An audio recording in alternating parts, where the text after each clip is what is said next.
Hello, welcome. Happy Sunday, happy weekend. I hope you guys are having a terrific, I think it's the first weekend of spring, which is nice. Hopefully, spring does not come in too hot, figuratively and literally. But yeah, happy, hello and happy, can I talk? Hello and happy spring and stream nonetheless. So let's take that banner off before I get on the video. That is that track was Stride, which I think is my second track of my 4-track EP, Winsome. Hopefully you enjoyed that.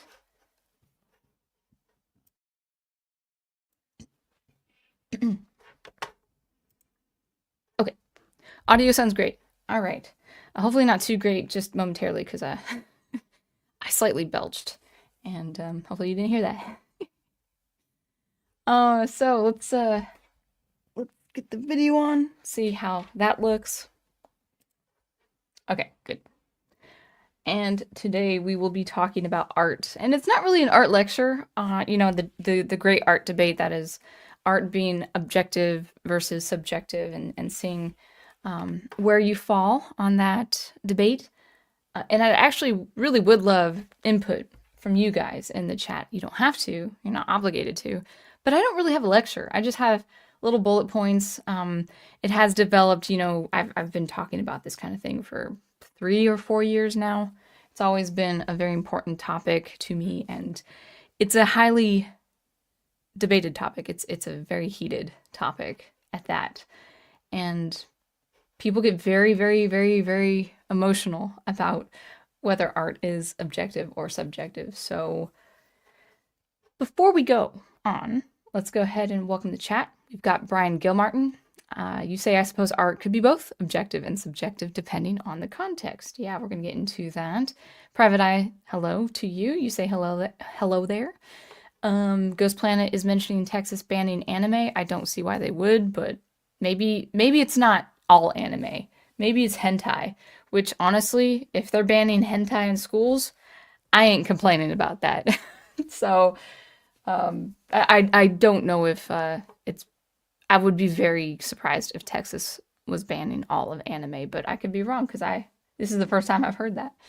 Adega Outlaw, welcome to you. If you guys like your science fiction and fantasy or dark fantasy, check out Adega Outlaw at Amazon.com. That is his author name. Of course, I'm on here too. Sound Engravers in the chat. Crystal Ashes. Oh, sorry, Adega Outlaw. You're a channel member. Your name needs to be on the screen. As well as Crystal Ashes. You say ahoy, friends. Yeah, illegally. Okay, so Ghost Planet is explaining illegally explicit material. I think any material that is illegally explicit material should be banned. And it's not censorship. It's it depends on the institution. And it depends on the location, but that's probably for another topic because that's a whole other can of worms. Yeah. All right. I wouldn't want hentai in schools though. Mm-mm. Mm-mm. We already have a furry crisis, apparently. Yeah, I think it's in Texas. I did hear in Texas there's like a furry crisis in grade schools. I was like, or elementary schools. Like, no, we gotta get that in control or under control. Yeah. 1 second, let me grab a water real quick. I'm still here, and then we're gonna go on to the comment of my wonderful prof channel member saying audio is great. Good. You know what? So I've said this before, but on my phone, it sounds like it's 20% volume at full volume. So I hope you guys are hearing me nice and loudly and clearly, because I'm always at full volume on my phone. Maybe that's just a setting configuration on my phone. Maybe it's an internal thing. Because I listen to the replay just to see how my arguments work sometimes, and I'm like, dang, that the output is low compared to like some professional interview. So or professional podcast, whatever podcast, and I just want to be sure I'm nice and loud and clear. But that being said, even if my output is low, I realized, because I use this for my violin recording, I use a direct input for one of my more expensive microphones, and I'm like, well, maybe I should use a direct input thing into my interface, and maybe that would make me nice and loud. But I always feel like I'm too quiet compared to other YouTubers and videos and all that. So I'd appreciate your feedback. If your device is at middle volume level and I sound great, I'm so happy about that. That'd be great. All right. Brian Gilmartin says it was pretty cool today, especially compared to yesterday. It was actually quite nice. I went out for a walk and the wind picked up, and at first I was a little chilled, but then after walking, you're not so chilled. And then the sun came out and the wind died down and it got kind of hot. So we'll see. Looking clear and as beautiful as always. Thank you, my wonderful prof. Crystal Ashes, you're over on the other side of the pond and also very far north, if I remember correctly. Crystal Ashes says, we've been having clear skies, showers, strong winds, hail, sunny weather over here lately, all in a single day. It's definitely spring. Do you have humidity where you are? I don't think you do. Like, that's my educated guess, but I've never been over there before. Just tell me if you have ever experienced humidity where you are in that part of the world, because I can't imagine you have humidity. Although you're surrounded by ocean, so it's possible, but you're also so far up north. So I don't know. It'd be interesting to know. Final Fantasy is in. Crystal Ashes also is saying ahoy to everyone else. Let's see.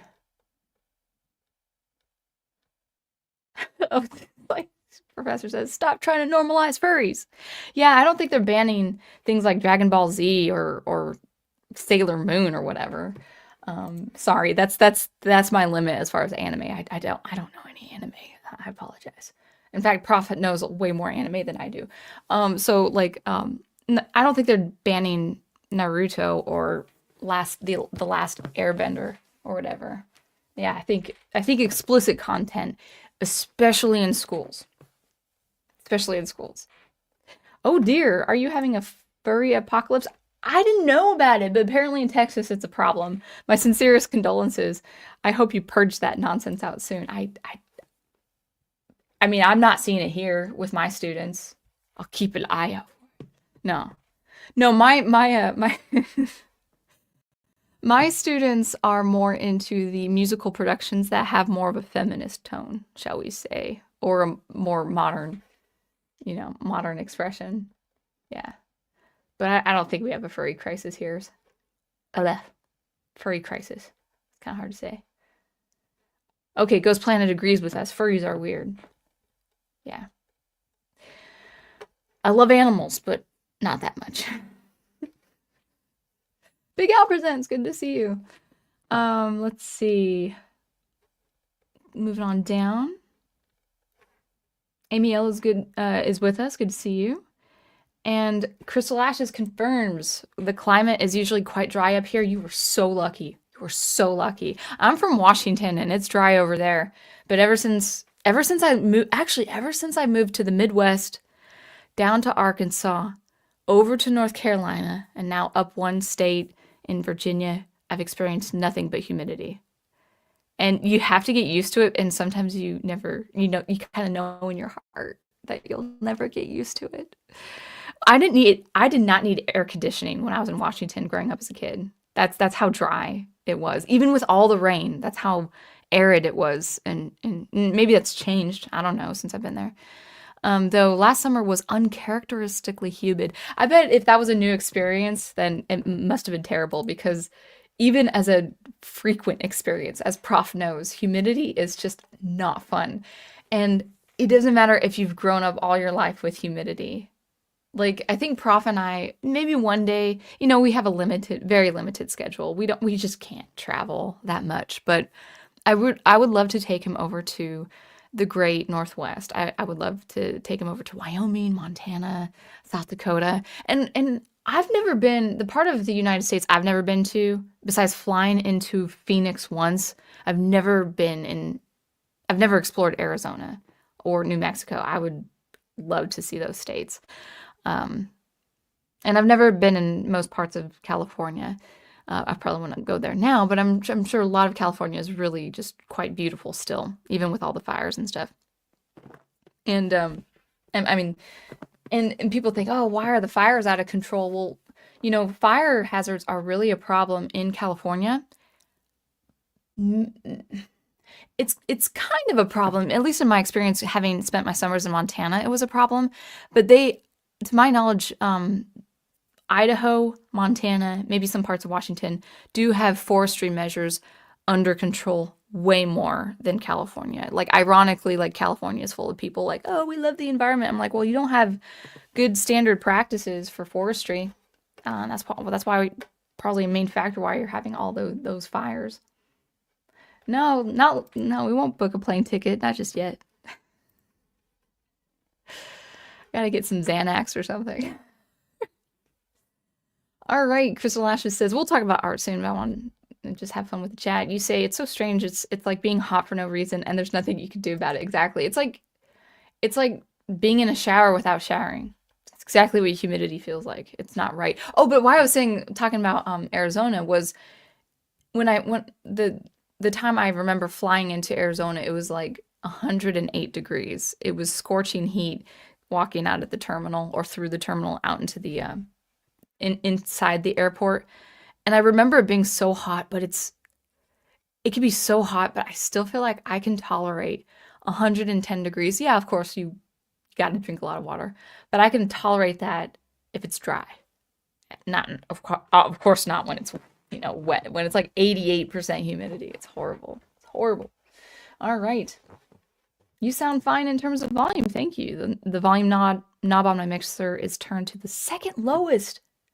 7 o'clock, that is low. Soft to me is having it turned up to 12 o'clock. Well, that's good to know. Good. Good. I sound normal. That's good to know. Yeah, it must be my device. Hello, if it's Joseph's Corner. Okay, let's talk about art.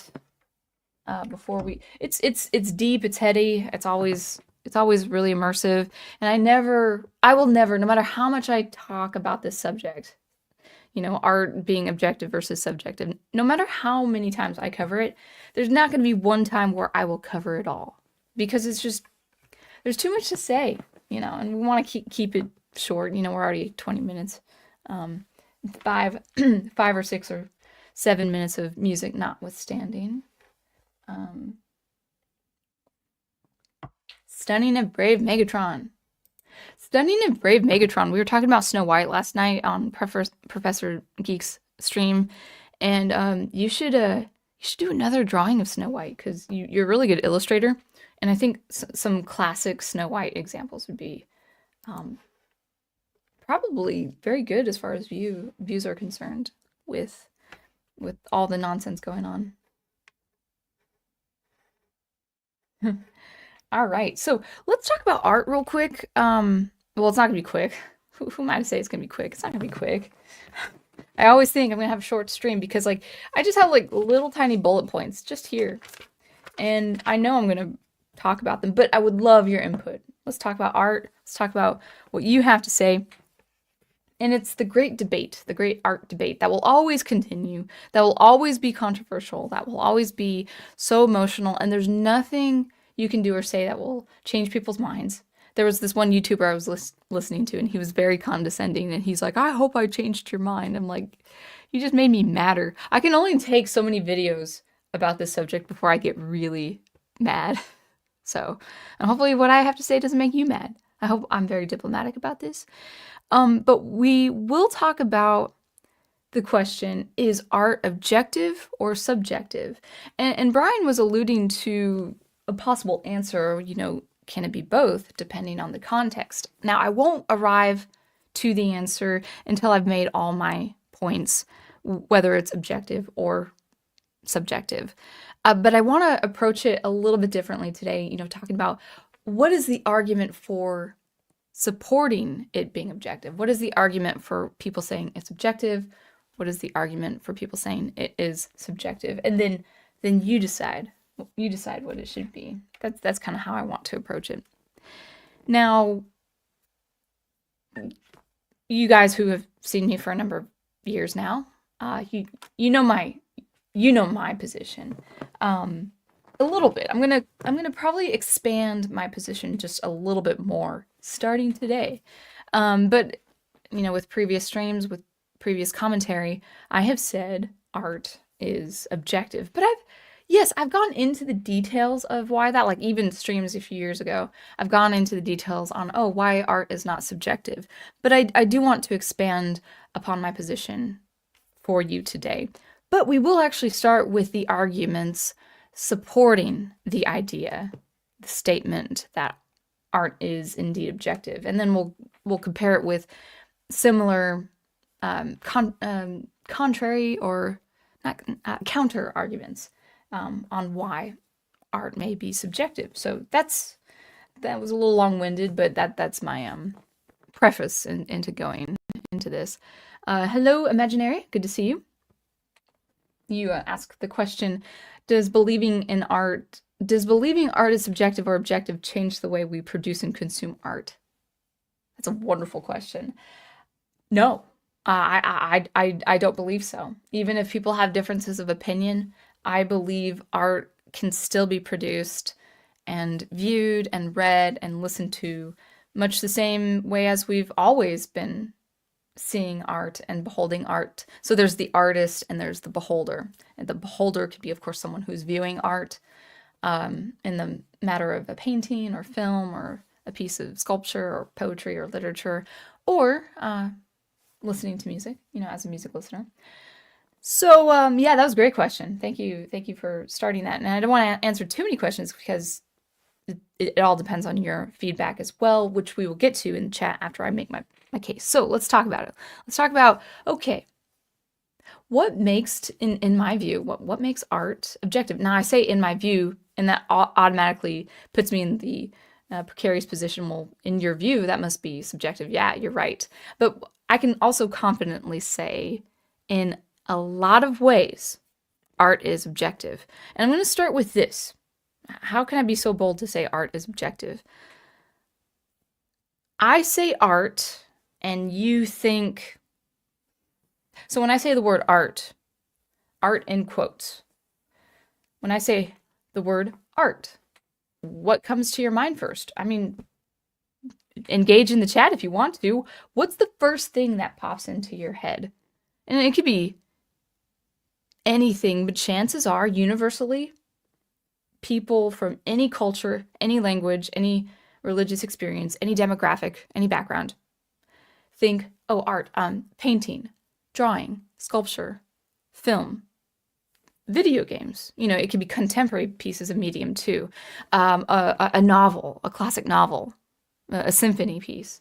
When I say art, the usual, or I don't want to say, it could be usual, the universal experience thought of is a type of medium. Now, it could be a specific thing, like a specific medium as I had just labeled out, but Imaginaria says music. Yeah, exactly. So people gravitate to an actual medium, even if they're not a specialist in that medium, even if they're not the artist themselves. You think art, you think of a painting.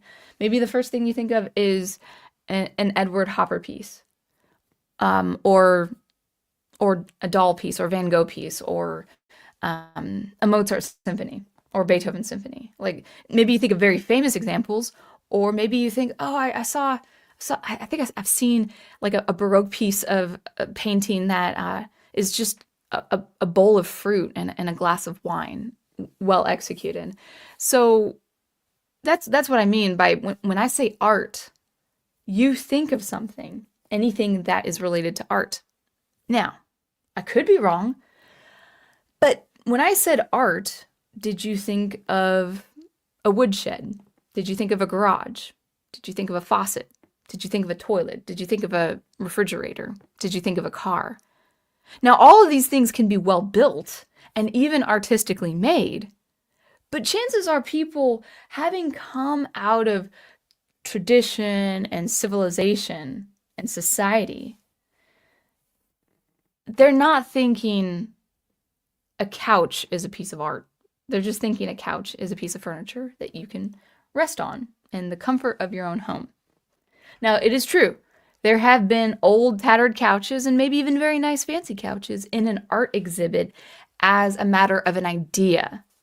But it's, as I've talked about it with the 20th century art movements, like the minimal movement, different contemporary art movements, the anti-art movements, and all that, the fluxus, the happenings.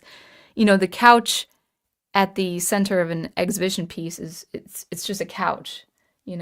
Some carpenter didn't think to make, or not carpenter, but furniture maker didn't think to construct that couch to make it a piece of art. It was just a couch for someone in the 1970s to, relax in the comfort of their own home.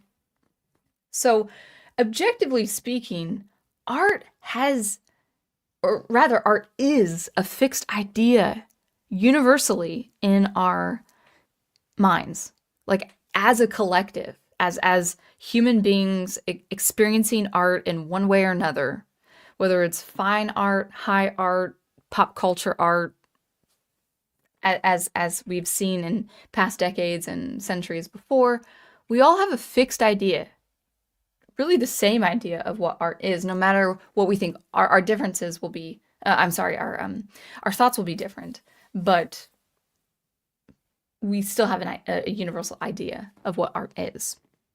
So that's the first thing. So objectively speaking, art is already a fixed idea in our public conscience or conscious. Now, counter that with the subjective argument, and I've seen it, and I've been told this in person.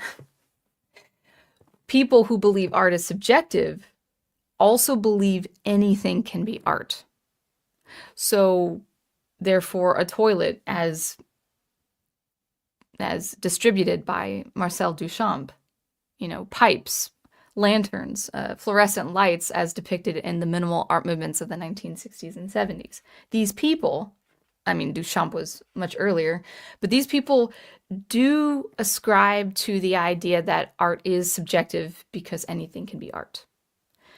So I would disagree with that. I would think, no, that's a little bit more enforced. You had to have a social movement to prove this point. Whereas I don't have to be Japanese in feudal Japan to understand what a Japanese painting is. It's a painting. It may be distinctly Japanese, but it's a painting. I understand with inking and coloring. And yes, there's different traditions and materials and modes of technique in Japan as far as feudal Japanese art is concerned, but it's still a painting, like the Van Gogh pieces are paintings.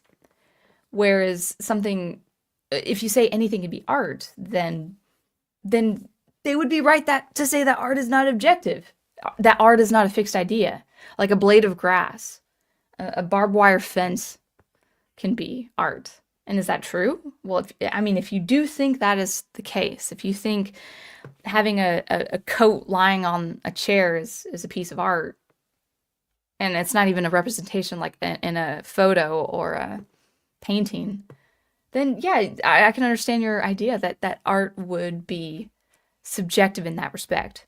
But I would disagree. I would say in this respect, no, not everything can be art. Art is a very specific fixed idea based on thousands of years of tradition in our civilization. Now, let's actually get into that next point of why or how art is objective. And that is, as I say, art is a fixed idea because we have a fixed idea. Yes, there's evolution involved. There's changes of tradition involved, but we have a fixed idea of what a painting is, what a piece of poetry is, what a novel masterpiece is.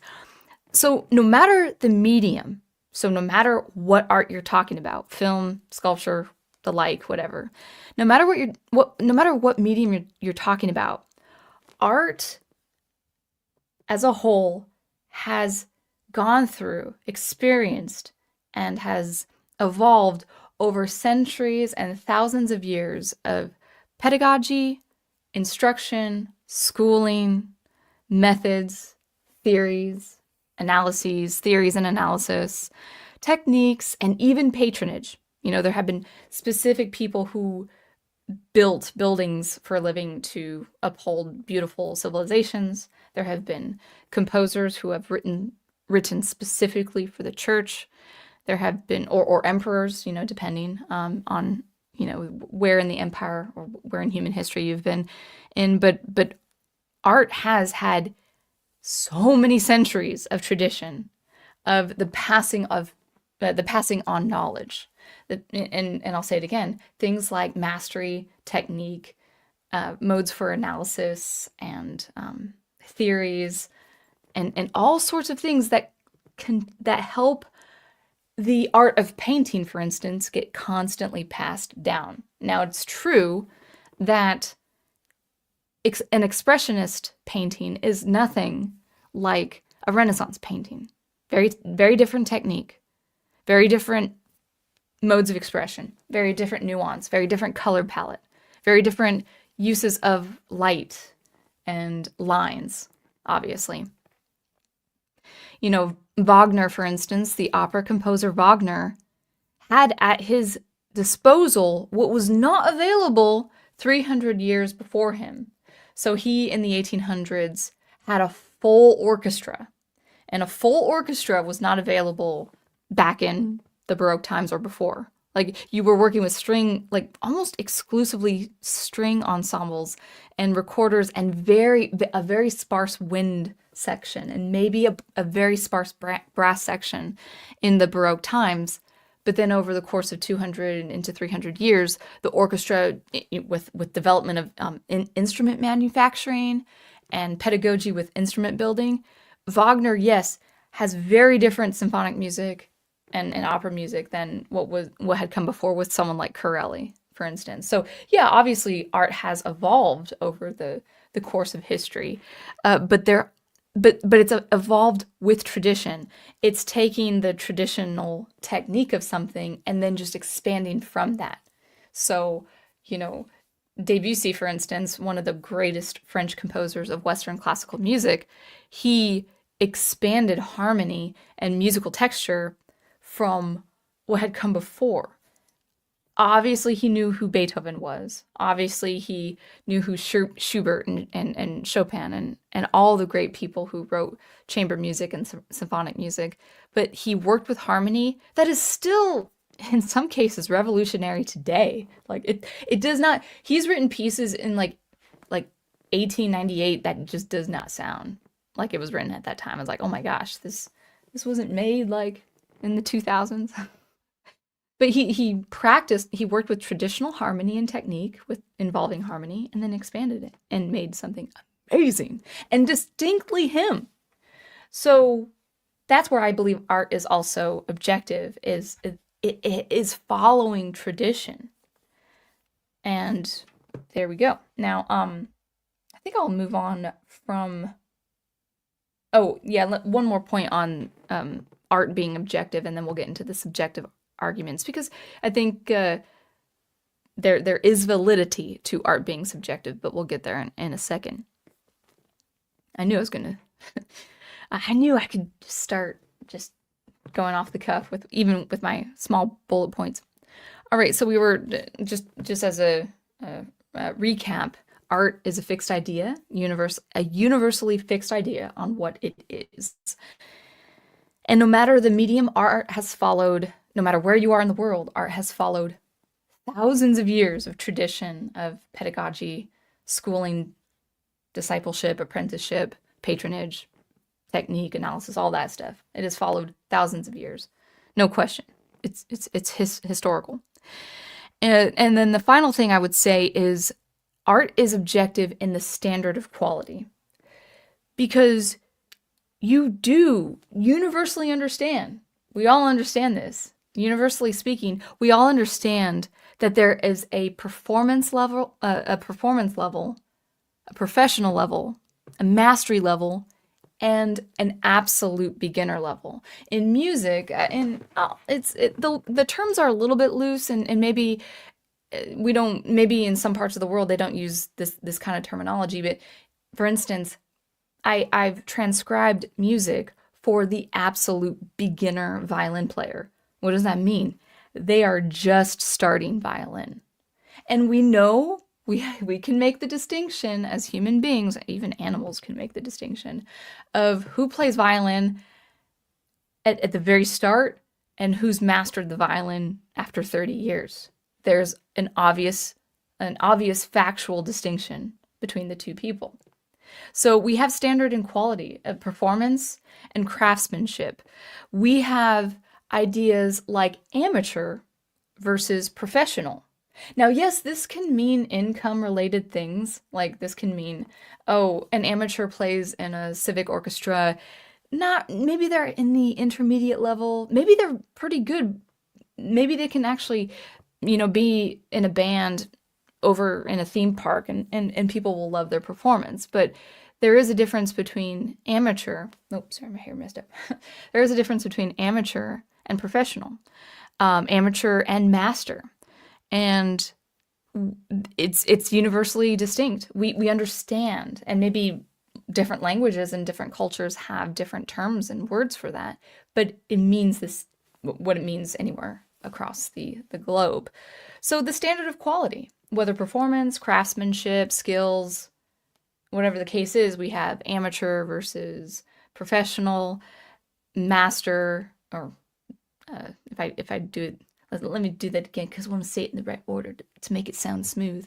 We've got amateur versus professional. We've got beginner versus master. And we've got tiers, grade levels. By North American standards, we say, oh, I'm a late intermediate piano player. So maybe I can't play the world concert performance like concertos. Like maybe I can't play the Rachmaninoff piano concerto, but I'm at this stage where I can play this Beethoven sonata. So there are actual tiers. There's like grade 3, grade 8, grade 10, for standards, actual legitimate standards. We use that kind of language among the Music Educators Association. And again, could be different words, could be different terms at different parts of the world, but it still means the same thing. So that, I believe, that's where I think there could be more. There could be way more than this, but at least for this stream, that's where I believe art is objective. It's a fixed idea passed down from generation to generation over thousands of years of civilization. And there's a standard of quality and performance in the art. Now, we'll talk about, and we'll get into the chat too, we'll talk about some arguments made for art being subjective. Real quick, I gotta grab some water, but I'm right here looking at the chat. Water. All right, yeah. So yeah, let's talk about art being subjective, where it can be subjective, shall we say. But let's actually, so I was kind of comparing art being a fixed idea and it being objective with the subjective counter-argument that no, anything can be art.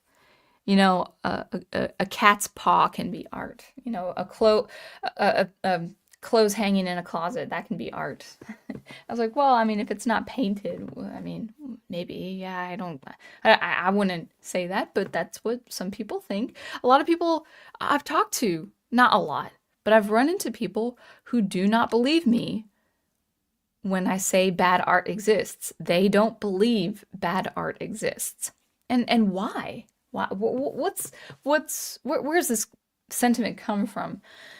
Well, one thing I can posit is that people, by and large, do believe art is an emotional thing. Now, I believe that. I think art can be a mode for self-expression, and it can be emotional. In fact, I'm not sure if we can create art without investing a lot of emotion or personal preference in our works. I mean, going back to Edward Hopper, I don't think there's one painting of his where there's not a type of emotion evoked. Usually it's something like loneliness or sadness or, reminiscence of some kind. So yes, they're like the greatest masterpieces do have an emotion attached. Now, our emotions can vary depending on the viewer. So I would say yes, art is an emotional thing. The I would I say the tricky thing about it is that some people do believe, some people who are on this art is subjective side, they say, well, in so many words, they'll say art is exclusively emotional. Therefore, art can only be subjective based on your own emotional experiences about it. Now, it is true, your experience of the said art piece is subjective based on your own emotions. But the art piece itself is not subject to your emotions. And how can I say that so boldly? Well, our lives are short, right? And even if I spent the rest of my life pursuing as much art and looking at art as much as I can, I'm not going to read every masterpiece. I'm not going to view every painting. I'm not going to visit all the grand architecture of, you know, the Saudi Arabia or Japan or whatever or China. Like I would love to see East Asian architecture, but I don't have the opportunity to do that. Even if I had the opportunity, I can't. I don't have enough years of my life to see everything. And art out there is going to exist without my knowing it, without my being emotionally invested in it. Now, does that mean that art piece is rendered invalid because I won't experience it? No. It there is high art out there, or there's good art out there, and there's also objectively bad art out there that will never fall under my eyes. I will never see them because we just all have very short lives. So it's like there are masterpieces out there that I will never know about, that I will never see. And it doesn't invalidate that art piece's existence just because I'm not there in relation to that art.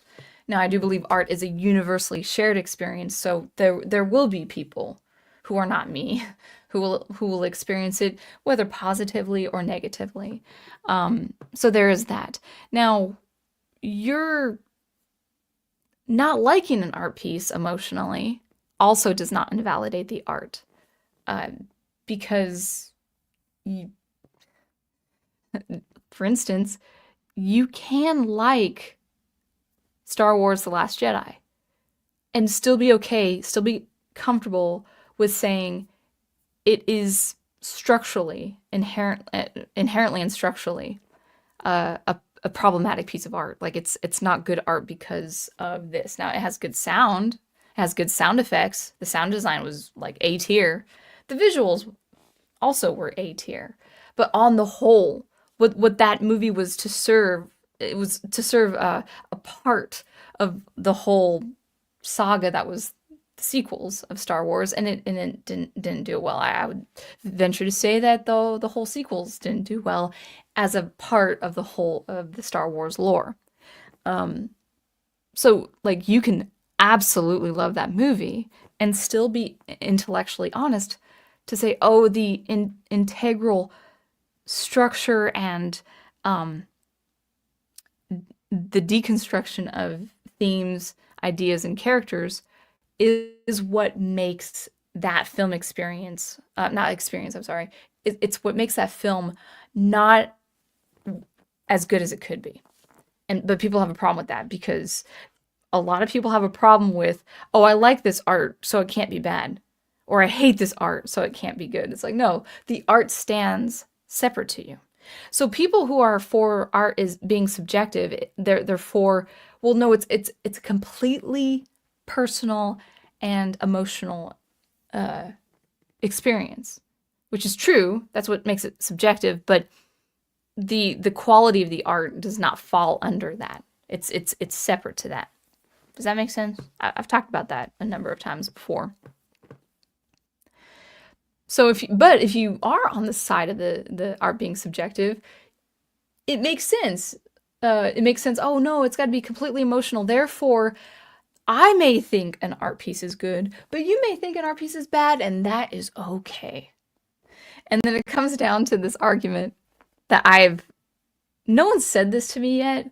I'm sure it would come though. I'm sure if any of my art commentary uh, caught fire and went viral, I would be asked this all the time. And that is because I've seen this argument used against other people. I've seen, well, who are you? Who are you to decide what art is and what art is not? And my answer is I'm not. I'm not anyone to decide what art is and what art is not. Art is what has been evolving from as I said before, tradition, centuries and centuries of tradition. That's what decides what art is and what art is not. Not me. I am just a conduit. I'm just passing on the knowledge. Like I am not the arbiter. At my time of birth, it was decided that I know everything there is to know, and I was the first to decide what proper violin playing is. It's like, no, I was taught what proper violin playing is and what good violin performance is, and I mastered the violin, and I'm passing on the knowledge. So it's not like, yes, as a teacher and as a master of the violin, yes, I can confidently say what is good, appropriate violin technique, but I'm not the one arbiter of it all. I'm an adjudicator, but I'm one of millions. I'm one of millions of music adjudicators. I'm the passing of knowledge, or I'm the conduit that passes on the knowledge. So when people, if they would ever ask me, well, who are you to decide what art is? It's like, I'm not. I did not decide what art is. Tradition decided. Tradition decided what art is. So those are my bullet points. Now, I will say art is subjective in that it is resting in your own experience. And it also rests in personal taste. Some people like Charles Dickens. Some people couldn't care less to read his stories. And it's fine. And that doesn't make Charles Dickens less of a writer, because maybe there's only a small population that enjoys The Christmas Carol. So it's I would say art can be both. Well, art is both objective and subjective. It's objective in what it's measured and compared by thousands of years of tradition and instruction and pedagogy, and it's subjective in your personal experience, your preferences, and what you personally enjoy. So that's all I have to say. I think I covered enough. Let's get into the chat.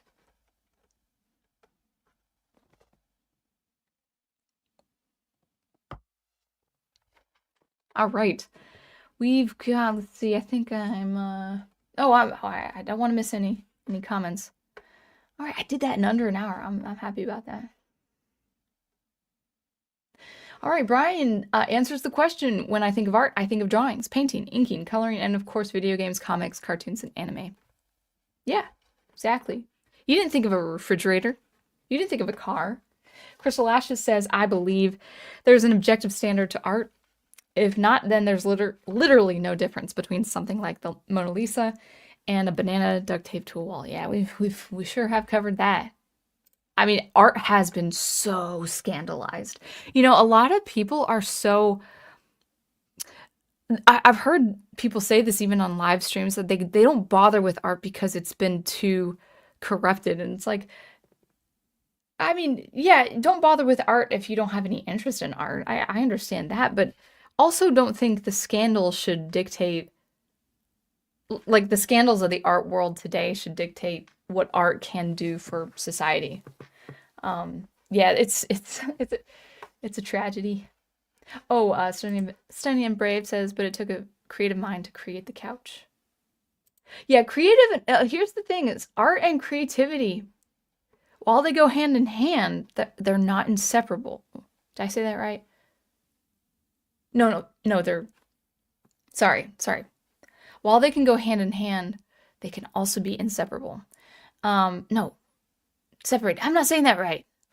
Why am I messing up with my own grammar? I don't know. So what I'm trying to say is, you can be creative, and you can like art, but being creative on its own is not enough to produce art. So I have a tangible example, and I know I've used this before. Um, as a music teacher, I'm actually pretty tough. Um, even as a woman, like there are a lot of women, especially young women that I've talked to who have, they just have this amazing disposition with children. They're very kind, they're very nurturing. Now I am, and I do really like children, but I have a tougher edge than I think most, especially young women who are music teachers. I'm not militant, but I try to get things done. Um, Even with, someone as young as 5 years old, meaning I push them to their limit, at least for the day, at least for that lesson. And I make sure that they practice, and I make sure they know I'm not happy when they don't practice. Now, some teachers, and young men too, but it's mostly women I've talked with or understood through being an acquaintance with them, is they, especially with the young kids, they want they want music to be fun and happy. And I love that. I love that, especially for 3-year-olds and 4-year-olds. But here's the thing, I have a 3-year-old who's super smart, and she manipulates the time. She tries to manipulate with me by distracting me. They know this at 3 years old. Distract me, get them talking so time will go on so they don't have to continue playing the piano, for instance, because they're very bored with piano instruction. Um, Now, some teachers will say, "Oh no, you got to make it fun. You got to make it fun." I was like, "Well, I do make it fun, but here's the cold hard truth about music. If you're learning music, teachers would disagree with me, but I'm of the mind that music is not fun if you're trying to learn music. I'm not saying listen to music and dance to it or whatever, but music all around is not fun until you know how to play the instrument. Once you know how to play the instrument, it's fun. It's enjoyable. But all these little kids I have, they're like, "Oh, I love piano. No, no, I can't stop talking about piano." And then, like, by week 4, I'm bored. And where was I going with that? It's like, it's fun, it's enjoyable, but it's a discipline. There was a, what was I? A duct tape. Oh, creative mind. Oh, while I was saying this with from studying a brave Megatron's point, creativity is important to producing art and music. I'm a highly creative individual, but I'm highly disciplined, and I have some parents, moms especially. They're like, "Oh, but they're so creative." I was like, "That's great. That can be the impetus of getting better at music. But if you're very serious about private piano lessons, for instance, there's got to be a discipline factor. Otherwise, why take lessons? Why spend all that money just to be creative? Just get her a piano." And I'm not actually saying this of my 3-year-old student, because I think she's doing pretty well. Actually, I just had to get on disciplining her just a little bit because she's a little conniving. They know it's so young. But in any case, yeah, she's creative. Awesome. Oh, she loves classical music. Wow, even better. Oh, she loves Disney music. Perfect. That can be a goal to get to later. But you got to have the discipline to get there. And you've got to have the skill building and the methods of technique and pedagogy. And then by the time you're like grade 3 or 4 or 5 in piano becomes a lot more enjoyable. When you start reading music and know how to read music, playing piano is more enjoyable. When you get the technique down on violin, which takes a long, long time, if people don't realize this, then violin is more enjoyable. But until then, you're fighting tooth and nail just to get the right sound. No, it needs to be fun. It's like, I'll try to make it as fun as possible, but it's not gonna be fun until you get better at it. And that's just the facts.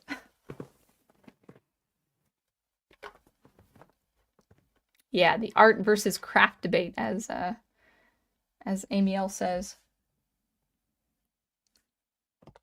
Now, some people, by the way, I'm not against amateurs. I've met amateurs. There are amateur orchestras. There are amateur music groups in different cities. I know someone, and I've seen it in places like Little Rock. There are amateur music events.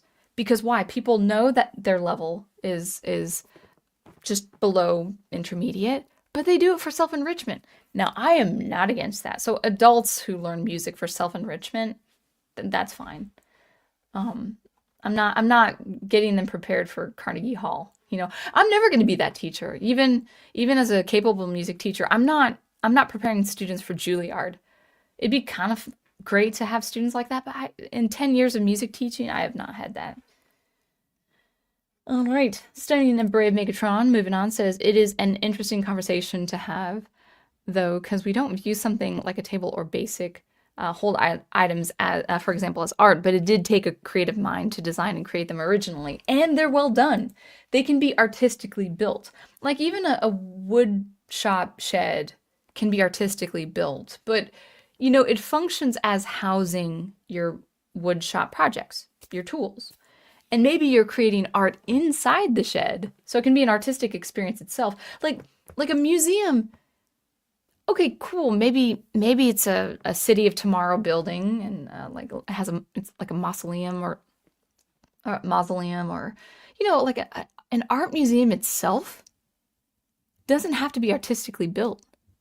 It can be. It'd be a better experience, in my experience, to go to a beautiful building that is built for art exhibitions, but it doesn't have to be. And there lies the distinction. I mean, if you paint a mailbox in an artistic way, I guess that can be a piece of art, but it's like a mailbox is a mailbox. It's got its specific societal function.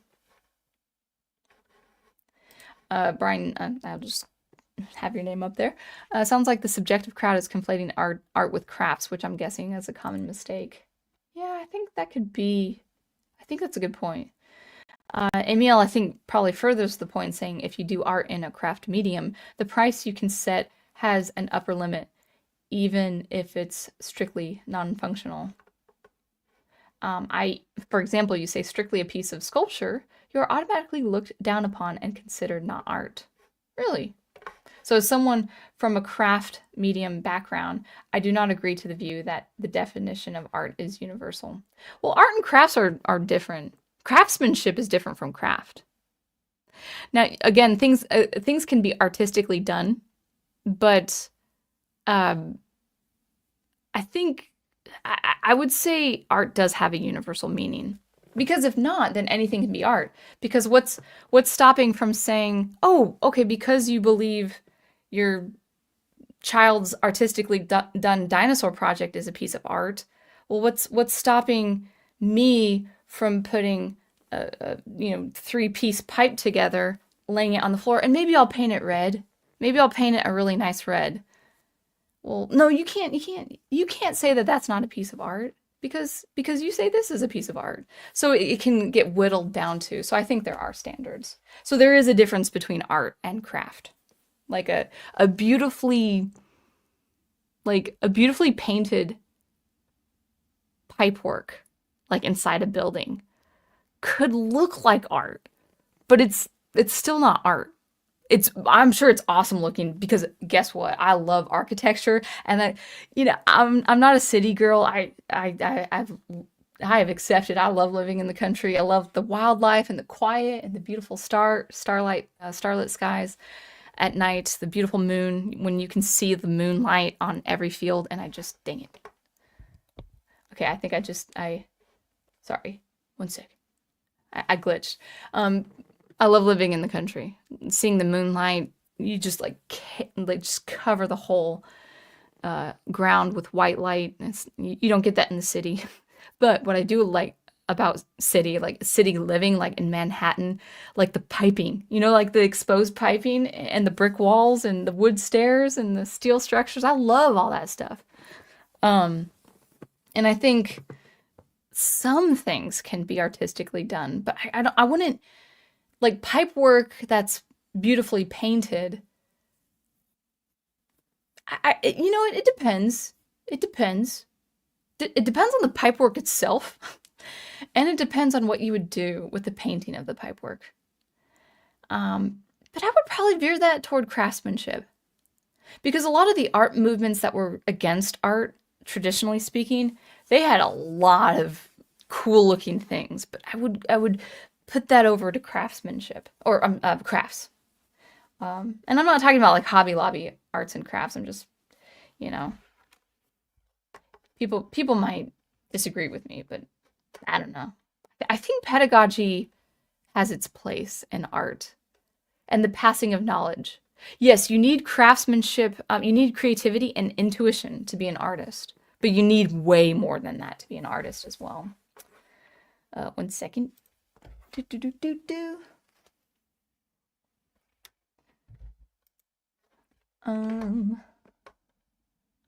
Hello, Ace. Good to see you.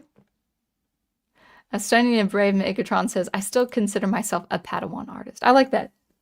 I should call my students Padawans. You need to enhance your Jedi training.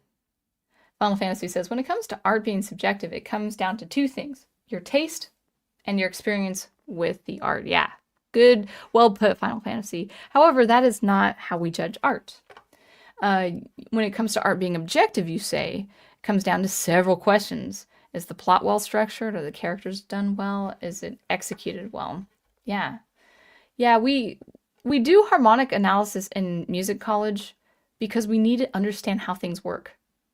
Like there's a we literally have meaning like strong and weak in music. So for instance, out of the diatonic scale, the 1 chord, the 5 chord, and the diminished 7th chord are the strongest of the chords because the 5 and the diminished 7th lead. They resolve to the 1 chord, the tonic. The tonic is the strongest chord of the diatonic key. Then we have weaker chords, still strong enough, like the 4 chord or the minor 6 chord, or depending on if you're in major or minor. And then the weakest chords are the 2 and the 3 chords. They're great, and we need them to have musical variety. And I think, yeah, I just made a song that has the flat 2. Yeah, the Neapolitan. So the flat 2 is a pretty strong moment in music. But we actually have stronger chords versus weaker chords. We have stronger keys. Well, not okay. Actually, no. Like C major, for instance, is equally strong as F major. But when I say stronger keys, keys in relation to C major are more closely related keys and more distantly related keys. And you can have a really good musical effect and trajectory depending on how close things are to the main key or how far away they are to the main key. And people might think, well, that's relative terms. It's like you could see it as relative terms, but like an augmented chord pushes the chord to a very specific new chord. Likewise, the leading tone. I mean, sometimes you can deceive the listener, but usually the leading tone always goes to the main chord. We've got rules like that for harmonic analysis. And, things like instruction, like college instruction, to understand all that is really important. By the way, I say college instruction. I learned that in college, but you can go on YouTube and check out Rick Beato's music theory or whatever he does for that kind of thing. Although I was listening to his music theory live stream, I need to finish it, and he's saying good things. He's showing good chords, but I'm like, no, tell me why that augmented chord is really, really specific. You're not telling me why. There's a point to a diminished chord, a very, very, very specific point. And he didn't say it. I was like, no, it's not just what they sound like, it's how they work. Anyway. A cat's paw was created by God, says Visjosa's Corner. Is my hand art? Well, it's God's art. Like, yeah, I think we're miraculously made, but we don't make a cat's paw. I'm talking about like human creators. Let's see. I've had someone say to me, says Brian, that Ken Pender's art wasn't bad, just different. I don't know who that is. I apologize.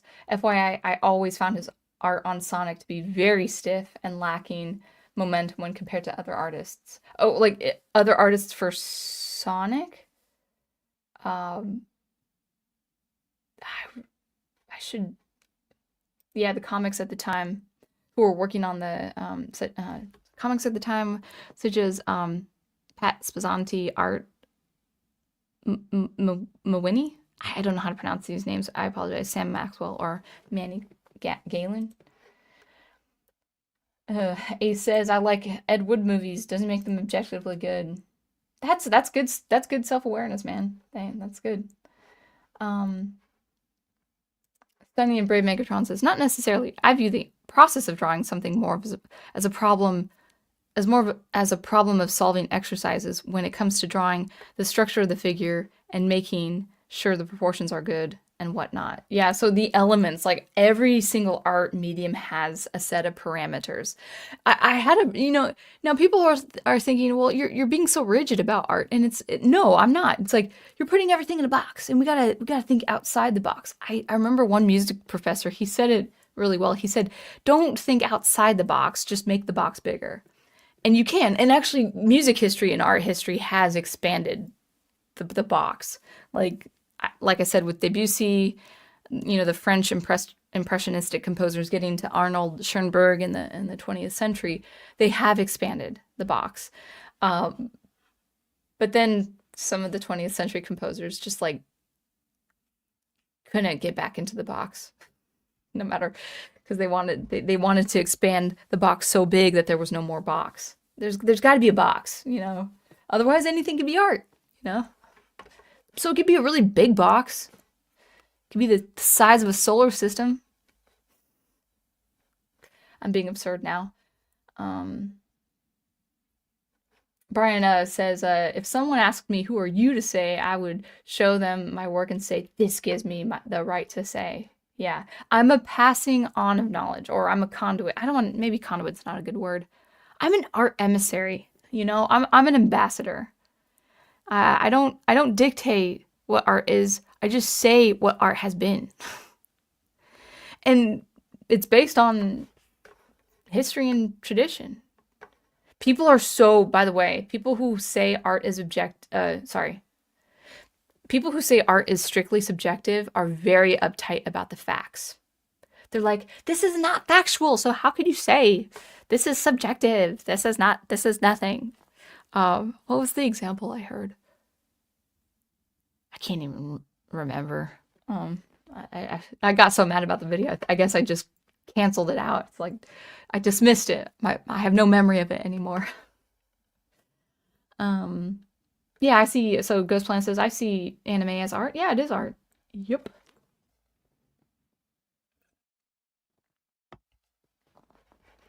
Most people only know the references made to A Christmas Carol, says Miss Joseph's Corner. Same with It's a Wonderful Life. Yeah, I'm gonna probably read Christmas Carol this. I meant to read it last year. I'll read it this year. Um, Prof did a book study a few years back now on his Catholic Bible Geek channel on Christmas Carol. It's good. It's really good. It's a masterpiece. Oh, this Joseph's Corner says, "I'm starting to hate anime, Japanese animation. It's an industry that can't do comedy without wardrobe malfunctions." I don't know what that means. I guess I'll take your word for it. And I'm not one to say, even if I did appreciate anime and watched it all the time, I don't think I would be the one to say what goes into the Japanese art making industry. I see a lot. Maybe they have a footing on this, or a position on this, but I see so many independent artists compare, like with comics, for instance, they're comparing the success of Japanese anime to the American comic medium. And it's like, it's not only a different medium, it's a different history. It's a whole different set of rules as far as what art is being processed and distributed. I mean, yeah, it's a business, it's an industry, but when people compare the Japanese anime or Japanese art, maybe Japanese art, like Japanese art, first of all, I think is beautiful. The most famous artist, and I'm sorry, Hirosaki, is that his name? The one most iconic Japanese illustrator of feudal Japan. Or was it feudal Japan at the time? Anyway, I don't, I don't think it was. I think the British Empire came at that point, or at least was approaching. I can't. I don't know my history. I apologize. I especially don't know my art history, but check out Great Art Explained, which is a really good art YouTube channel. Um, he'll say everything, and it's so good. Every video of his is a masterpiece in my book. Yes, it's more he's crafting the video, but you know, if you can write a video essay so well executed, you know, it could be its own medium. What was I gonna say though? Well, the Japanese experience is so different. The Japanese art and history experience is so different. And anything I can confidently say about Japanese music now, composed now, is because they've adopted Beethoven. Adopted blues and gospel music and Western rock music. They adopted most Western classical forms of music. And then I can assess, oh yeah, they did this in this way and stuff. They've also adopted things out of South America and stuff, but traditional Japanese art, like it's a very different thing. So like people are like, oh, we need to do what people are doing over there with anime. It's like, but you're not making do it if you're making anime. Like if you're doing a comic that's anime inspired, then sure, I can understand that. But when people are actually comparing American comics to anime, it's like, why are you doing that? Like like even the history of anime, this I know this much.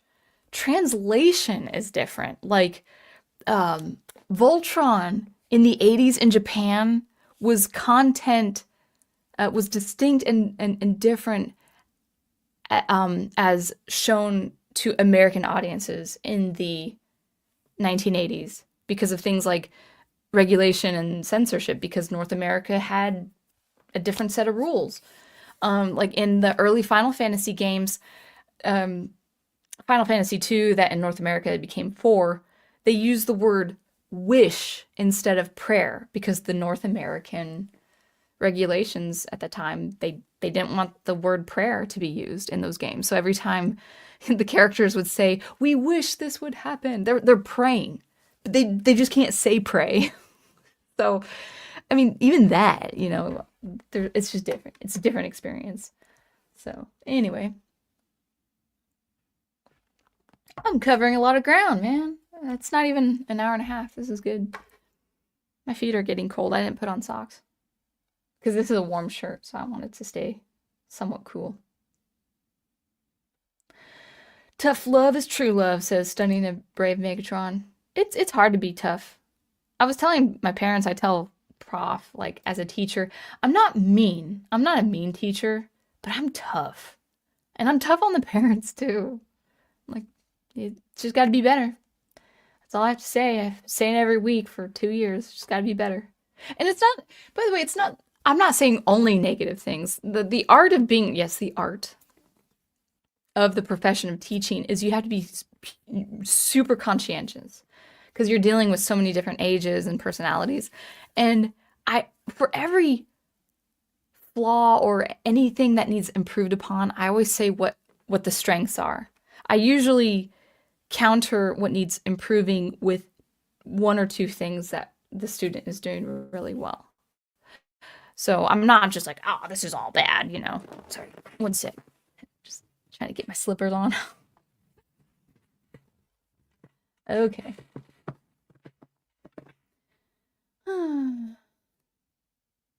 Brian says, honestly, I tend to skew more toward music that's aggressive and energetic, usually some form of rock or heavy metal. That's what I would like to call fun. Yeah. But even those guys had years of technique behind them. They couldn't do like you hear like insane drummers. I need to know more of the drummers that Prof listens to with, you know, people like White Snake,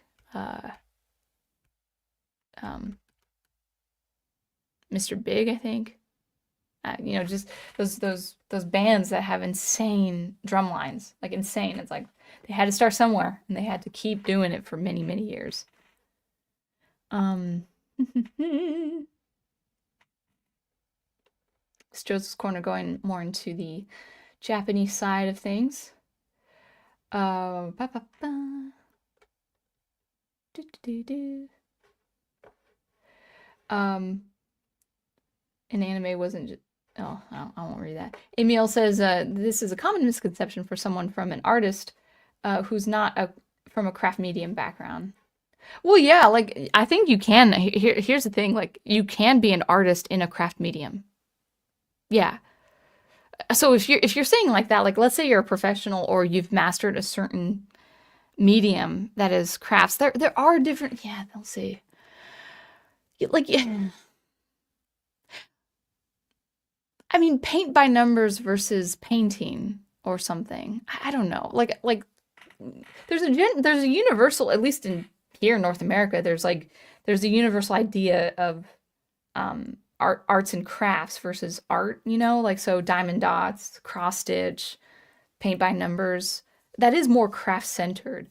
But I'm not saying you can't master that, and maybe there's like a real difficulty level. Like maybe there's a grade 8 for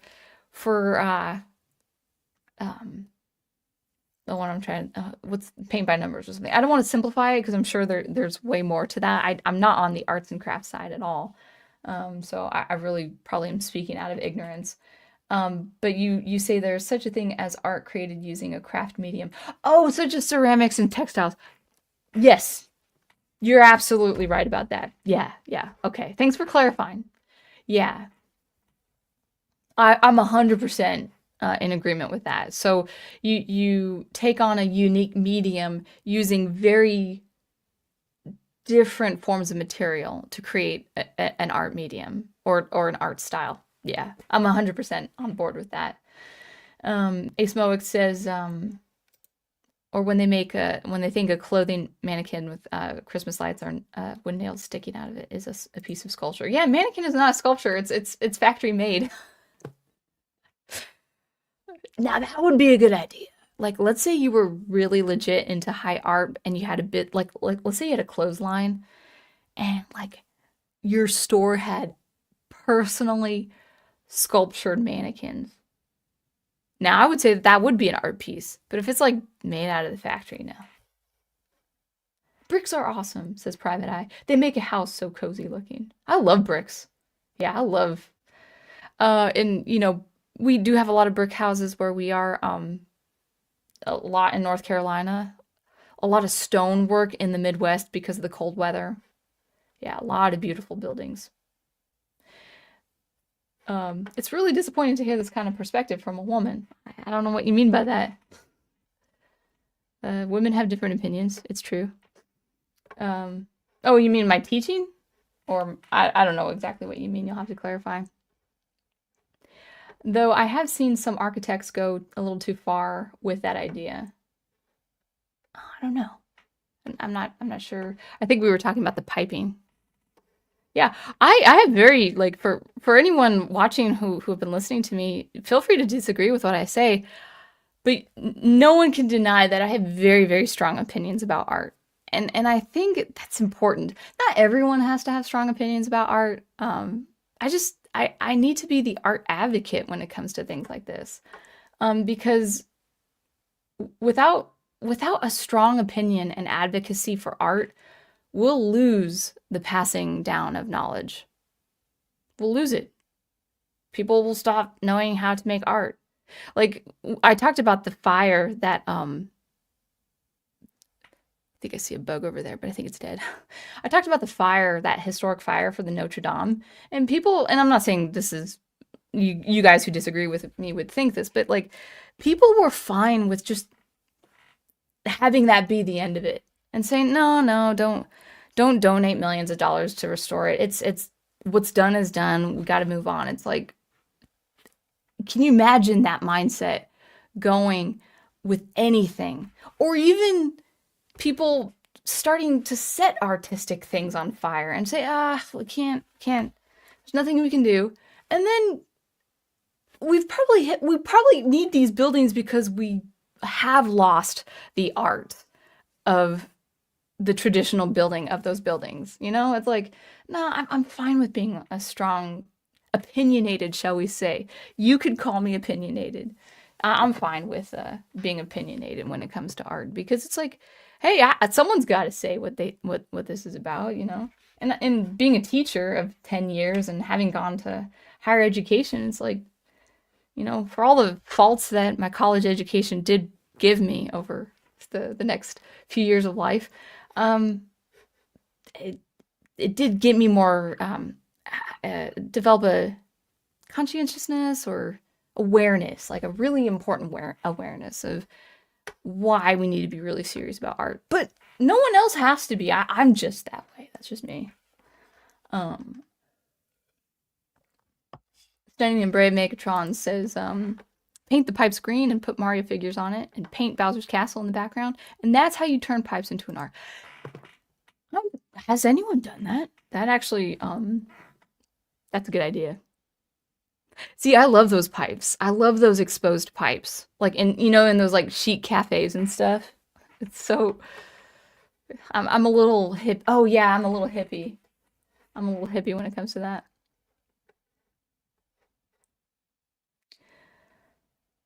Let's see. Amy L says, Rick Beato's Real Theory videos are his early videos, almost impossible to find because of how YouTube works. Well, that's unfortunate, but I think he just did a live stream today on his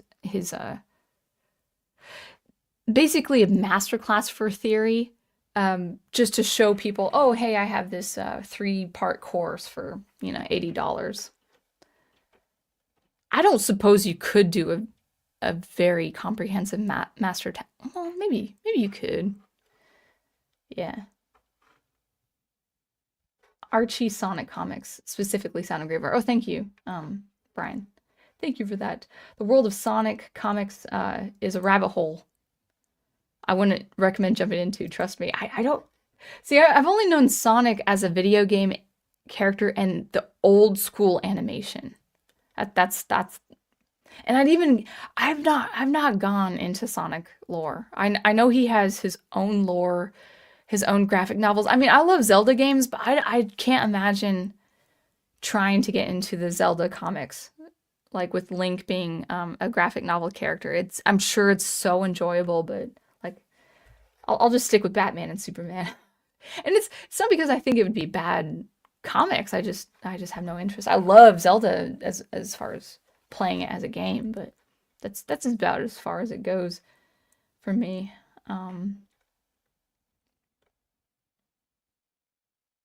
Yeah. Ghost Planet mentioning all the beautiful animation art with all these people.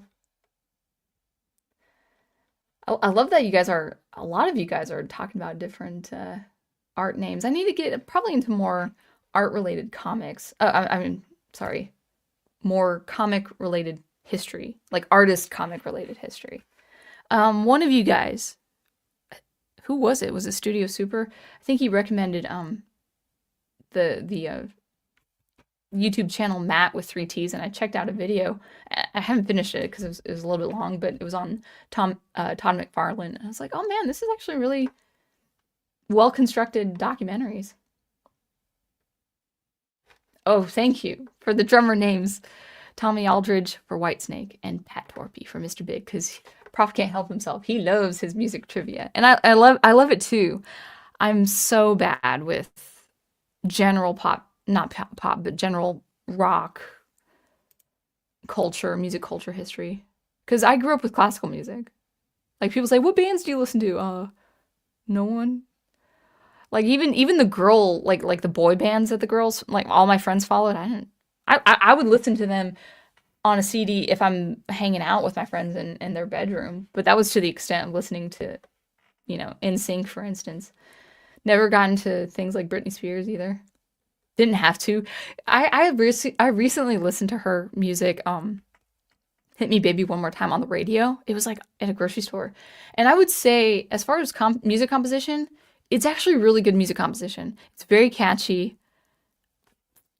Lyrics, I can't really remember what the lyrics are besides the last bit. But as a kid, I remember not liking her voice. And that still rings true now. I'm just not a fan of her voice.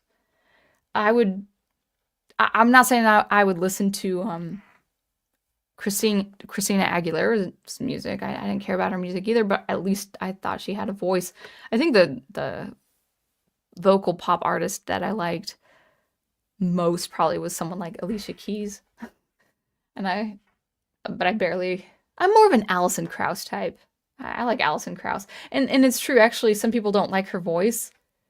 Alison Krauss has a very distinct voice. The reason why I like her music so much is one, she also plays fiddle, so I'm partial to that. But I love the bluegrass she composes and the songs she writes. And most of the songs I've heard her sing or heard her write is just pure poetry. I mean, it's really, really good lyrics. Um, yeah, I can see why some people wouldn't care for her. I didn't like her voice at first, but then I guess um, what's the phrase? I can't even remember. I started becoming more taken to it. It started sending me. Um, yeah, the Ghost Planet talking about Adult Swim. Amy L says the line between art and craft can really get fuzzy in high art. You quote artists that outsource their object making to craftspeople. I'm not one of those artists. And in defense of art, I'm not defending artists at all. I think artists are strange people. Music teachers are strange people. I think music teachers, at least in my experience where I teach, they do not make the best employees because they think like, oh, you music store need to serve my needs and you need to pay me for when I fix a drum, a snare, and I'm here to teach people art and I'm not here as an employee. I'm like, you're here because you're an actual legal employee. When you signed on the application and you had the interview and you filled in your tax information, you're an employee. So you need to behave like an employee, not just a music teacher. So artists are strange. I'll be the first, even as an artist myself. Artists are weird. Music teachers are weird. There's this like open-ended like creative side that drives me up the wall. It's like, be a citizen too. So I would say, to Amy L's point, artists can be very corrupted and make really bad decisions that effectively hurt the art world, which is kind of sad. The art world has its reputation. I wouldn't say by artists exclusively. No, I think there's a lot of schemers out there. There's a lot of embezzlers and people who are very shady. It's not just artists that do that. But yeah, the art world is corrupt because of people just not behaving and not doing good things. Oh, excuse me. Stunning and brave Megatron. I should just say Megatron. Yeah, I saw someone take their sink pipes and paint them green, and they put Bowser and Mario on it. Oh my gosh, that is cool. Was it like pixelated? Like, did it look like the 8-bit old school Mario? Because that would be cool. Read Carl Barks and Don Rosa Uncle Scrooge comics, says Private Eye. Yeah, I don't think we have that. Phantom AD has recorded only the only worthy version of Hit Me. Hit Me Baby One More Time. That's right. That's right. Now I'm thinking of that version. Yeah. Let's see. Ghost Planet is saying rest in peace to George Foreman, who had the argument with Hank Hill over grills and Hank's niece fighting Mr. Foreman's daughter in the ring. I don't know what that means. Yeah. Space Ghost, Coast to Coast. Yeah, all these things. Ghost Planet says, I had a crush on Brittany as a kid. She's hot. Yes, she was very good looking. She was good looking all the way. Yeah. Just her voice wasn't hot. She was hot, but her voice was not. We're weird people. We're weird. I've told you that. I've told you this before. People, when they realize I like make electronic music or I'm in art in any way, people are like, no, like, or they're surprised because I just act normal. I don't dress any way. So I'm not against people dressing artsy or whatever. I knew a lot of people who that was just how they dressed. Um, but it is kind of funny when people say, "Oh, you do what?"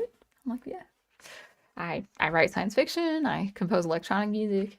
By the way, I set on Amazon Publishing. It's not available yet. It's not public yet, but I did last night finally post at least to publish on Amazon my first published short story, not my first story that I've written. So that will be available in a couple days, hopefully. All right. Oh, Crystal Ashes says, "Oh my gosh, that sounds so cool." We have Super Mario Bros. Mural downtown. That's cool. And yes, it's pixelated 8-bit style. Good. Always a joy to walk past. That's awesome. Are you serious? Oh, that might be true. So you must live in a more remote place where the likes of Nintendo, definitely not North America and definitely not Asia. Yeah. Maybe and not in Europe either. Not in Britain. Yeah. All right. So there we go. I mean, so that was fun. Fun topic. Like when we talk about the debate with art being objective and subjective, I actually believe so. This is my verdict. Guilty. No, I believe art is objective with some major factors. As I said before, art is a fixed idea, a universally fixed idea. And why is it? Because it's the passing on and evolution of generations of, I'll say it again, generations of pedagogy, apprenticeship, craftsmanship, technique for thousands and thousands of years. It has evolved, of course, but that's just how art has been with art history. And there's also standards in quality for performance, whether you're an absolute beginner to an absolute master. And therefore, there are objective measures to producing objectively good art. But what is subjective is your life, your personal experience viewing that art. So even if I come across a painter who is just not known, maybe he or she doesn't even sell for more than $50. I can see, wow, that's a good painting. Wow, I like that. Or maybe if it's a good painting and it's just not my thing, that doesn't make it less of a painting. Like it's still a good painting, even if I don't see it or prefer it myself. Like, oh, it's not for me. But that doesn't invalidate how good the art is. So, yes, it is subjective. Oh man, I wanted to tell you this. I was going to wrap it up, but I wanted to. I guess we would end it with this because it's really important. I would say that I used to be more of an absolutist when it comes to art being objective, and I'm very strong in my opinions with that, with art being objective in many different ways. But the art being subjective, I think, should not be dismissed. You know, subjective to your own personal experience. That should not be dismissed. And one thing that brought that notion into light in me was actually a passage that I read with C.S. Lewis and his space trilogy. I won't go into the details of the plot. I don't want to spoil anything.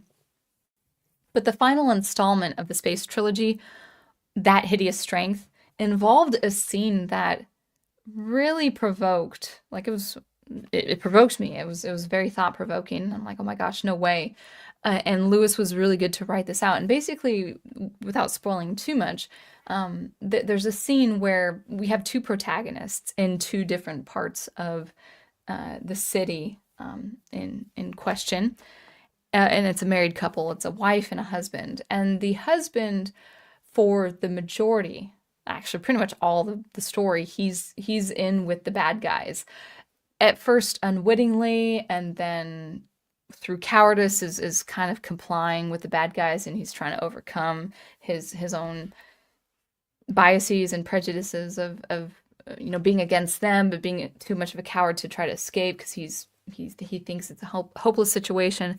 But while he's imprisoned in this facility, he starts to understand the nature, the real nature of what this institute is about, and it's quite demonic as far as influence goes, because they're basically, at least the scientist, and the scientist himself, does he know? Yeah, oh, he does know. He does know the supernatural forces at work, but the scientist is telling Mark, his name is Frost, obviously, because a villain should have that name, Frost, Dr. Frost.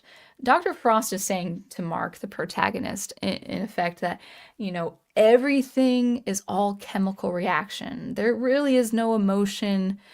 When you're experiencing anger, you're just feeling a chemical reaction. When you're feeling melancholy, you're just experiencing a chemical reaction. It amounts to nothing but strict hard science, and you shouldn't experience it as you had experienced anger before, or you had experienced sadness before.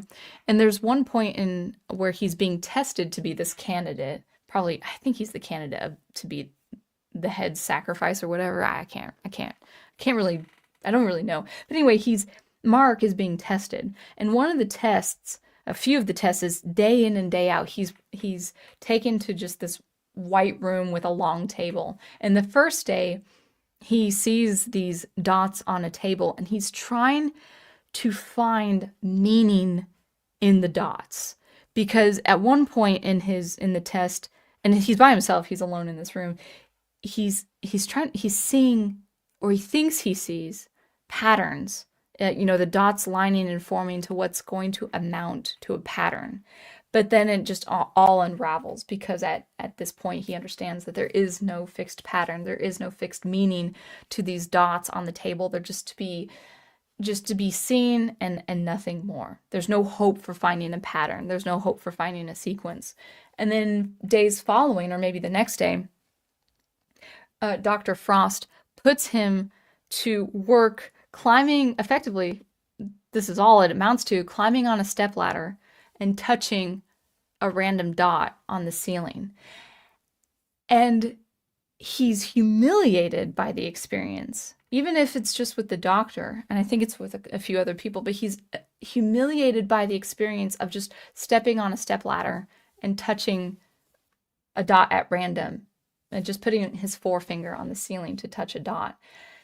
But the part of the testing process is the doctor is trying to break down that experience of humiliation as just a biochemical reaction. That's just a scientific reaction. It shouldn't amount to any emotions. It shouldn't amount to any subjective experience.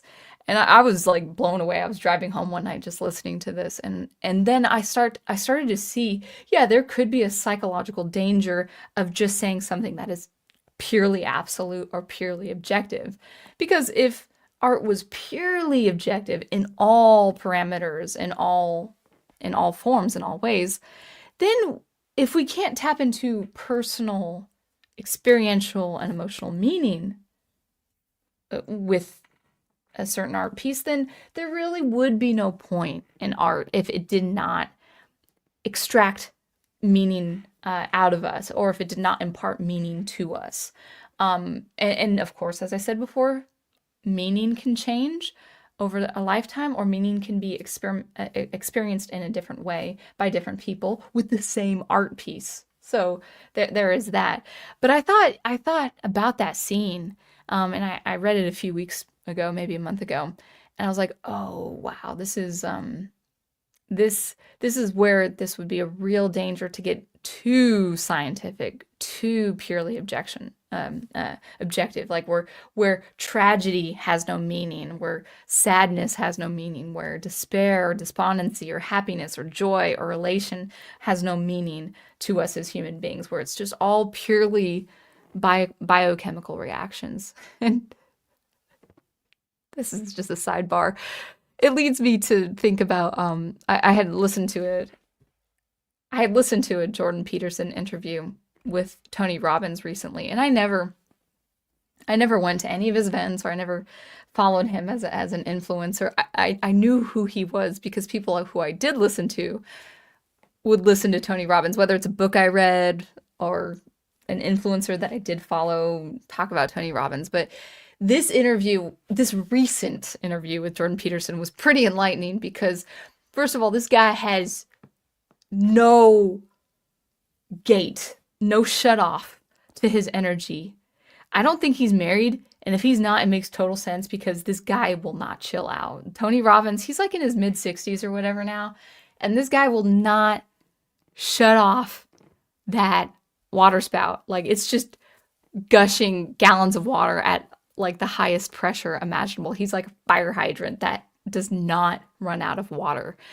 And I cannot, like, even listening to the interview in chunks, I was completely depleted. Like, okay, all right, okay, it's a little bit of a balance between Peterson and Tony Robbins. And why I bring Tony Robbins up was he, right now at least, I don't know if he was before, but now he's a pure advocate on biological chemical reactions. Like, you will have energy if you just tap into the electricity built in your body. And it's like, it goes with motivation on what you want to do, what your life goals are and stuff like that. But he's been doing these clinical surveys and studies on all of this stuff being just a purely biochemical reaction. Now, is that completely invalid? Is that completely pointless? No, I think there's always a point